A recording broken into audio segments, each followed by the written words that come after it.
दोस्तों नमस्कार, मैं सूर्यकांत आप सभी का फिर से स्वागत करता हूं भारत एग्री के हिंदी यूट्यूब चैनल में।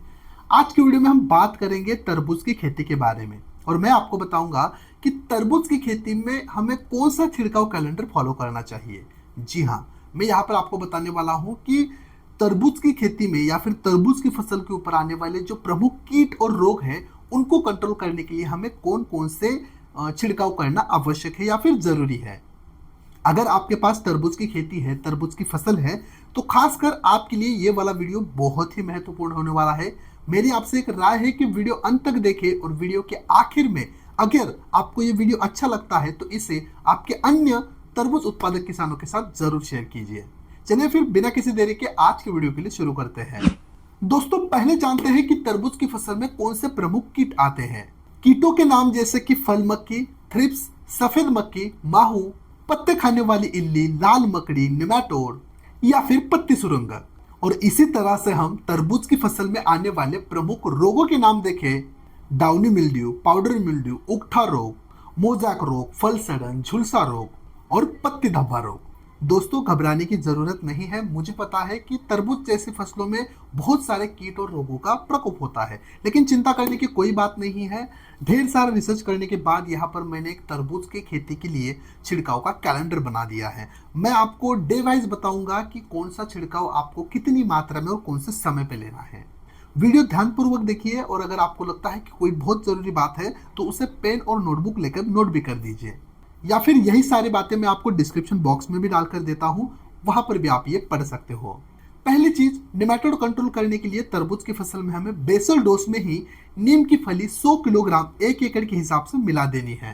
तरबूज की बुआई करते वक्त हमें बीजों के ऊपर बीज उपचार जरूर करना है। इसके लिए हमें trichoderma viride 30 gram plus Pseudomonas fluorescence 30 ग्राम 1 किलो बीज के ऊपर अच्छी तरह से लगा देना है और उन्हें फिर हमें बुआई के लिए इस्तेमाल करना है। जब अपनी फसल 8 से 10 दिन की हो जाएगी, उसी अवस्था में हमें 1 एकड़ के हिसाब से 20 से लेकर 25 पीले और नीले चिपचिपे जाल अपने खेत में बिठा देने हैं। जब अपनी तरबूज की फसल 15 से 20 दिन की हो जाएगी, तब हमें एक ड्रेंचिंग करनी है उगठा रोग नियंत्रण के लिए। इसमें आप कवकनाशी के नाम पर या तो रोको, या तो सांप, या फिर ब्लू कॉपर, इसमें से कोई भी एक कवकनाशी ले सकते हो 2 ग्राम प्रति लीटर पानी के हिसाब से। इसी में हमें ह्यूमिक एसिड 1 ग्राम, 12:03 ग्राम और स्टिकर की मात्रा 1 ml मिलानी है। दोस्तों 1 लीटर पानी के हिसाब से घोल बनाइए। आपको जितना पानी लगता है उतना घोल बनाइए और 1 एकड़ फसल के लिए इसकी ड्रेंचिंग कीजिए, यानी पानी के साथ इसे भा दीजिए। इसके बाद जब अपनी फसल 20 से लेकर 25 दिन की हो जाएगी, तब हमें एक चूसक कीट नियंत्रण के लिए छिड़काव लेना है।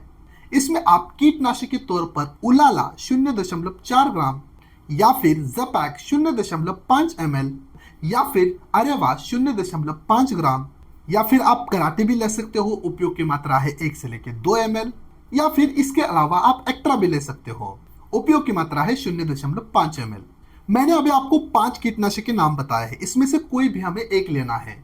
चुने गए कीटनाशक के साथ हमें सीविड एक्सट्रैक्ट 2 ml, 19-19-19 3 ग्राम और स्टिकर की मात्रा 1 ml मिलानी है। 1 लीटर पानी के हिसाब से अपनी आवश्यकता अनुसार एक घोल बनाना है और इसका सुबह 11 से पहले या फिर शाम को 4 के बाद अपनी तरबूज की फसल के ऊपर छिड़काव लेना है। आगे चलकर जब हमारी तरबूज की फसल 30 से लेकर 40 दिन की हो जाएगी, तब हमें तरबूज फसल को सफेद फफूंदी रोग से बचाने के लिए एक छिड़काव लेना है। इसमें कवकनाशी के नाम पर आप साप, बाविस्टीन या फिर अवतार 2 ग्राम ले सकते हो। इसके अलावा मार्केट में एमिस्टार टॉप भी एक बहुत अच्छा कवकनाशी है, आप 1 ml ले सकते हो या फिर रोको आप ले सकते हो 2 ग्राम। इन 5 फफूंदनाशी में से हमें कोई भी एक लेना है और इसी में हमें 1 लीटर पानी के हिसाब से कैल्शियम बोरॉन 1 ग्राम, 12:05 ग्राम और स्टिकर 1 ml मिलाना है। अपनी आवश्यकता अनुसार पानी की मात्रा बढ़ानी है, सामग्री की मात्रा बढ़ानी है और फसल के ऊपर इसका छिड़काव लेना है। तरबूज की फसल जब 40 से लेकर 50 दिन की हो जाएगी, तब हमें तरबूज की फसल में फल मक्खी नियंत्रण के लिए पाटिल बायोटिक कंपनी के मक्षिकारी ट्रैप बिठा देने हैं। ये एक फेरोमोन ट्रैप है जो फसल में आने वाली जो फल मक्खी है उन्हें कंट्रोल करते हैं, नियंत्रित करते हैं।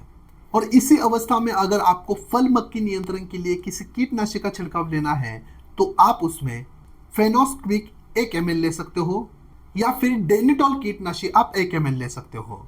इसी में हमें 05234 5 ग्राम मिलाना है, मिक्स माइक्रोन्यूट्रिएंट 1 ग्राम मिलाना है और स्टिकर की मात्रा 1 ml मिलानी है और 1 लीटर पानी के हिसाब से घोल बनाकर अपनी फसल के ऊपर छिड़काव के लिए इस्तेमाल करना है। जब अपनी फसल लगभग 50 से लेकर 60 दिन की बन जाएगी तब हमें डाउनी मिल्ड्यू रोग नियंत्रण के लिए एक छिड़काव लेना है।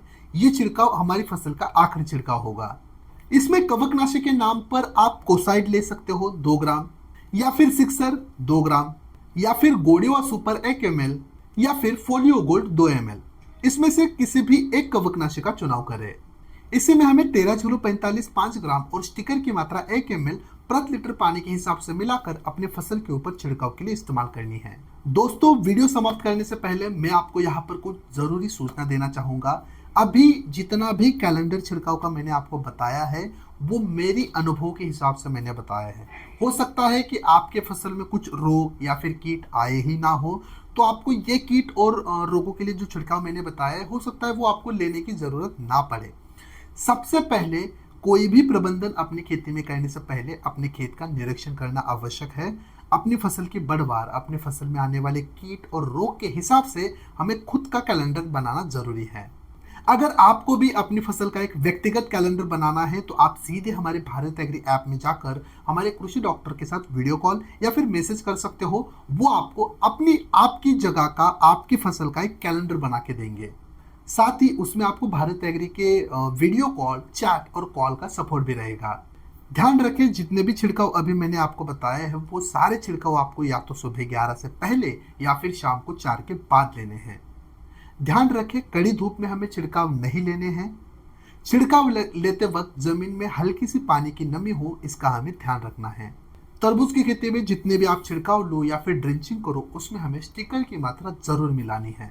और सबसे जरूरी बात, किसी भी प्रकार के कीटनाशी या फिर फफूंदनाशी से अपने प्लॉट में आने वाले मधुमक्खी को हानि ना पहुंचे, इसका हमें ध्यान रखना है। चलिए फिर वीडियो यही समाप्त होता है। वीडियो जानकारी आपको कैसे लगी कमेंट्स बॉक्स में जरूर बताएं। दोस्तों, अभी जितने भी प्रोडक्ट या फिर दवा मैंने आपको इस वीडियो में बताई है वो सारी दवा आप सीधे भारत एग्री ऐप में जाकर भारत एग्री ऐप से खरीद कर सकते हो। ढेर सारा डिस्काउंट है, फ्री फास्ट डिलीवरी है और हर प्रोडक्ट आपको यहाँ पर 100% ओरिजिनल होने की गारंटी भी मिलती है। तो आज ही भारत एग्री ऐप को भेज दे या फिर इन सारे प्रोडक्ट की लिंक मैं आपको डिस्क्रिप्शन बॉक्स में डाल रहा हूँ।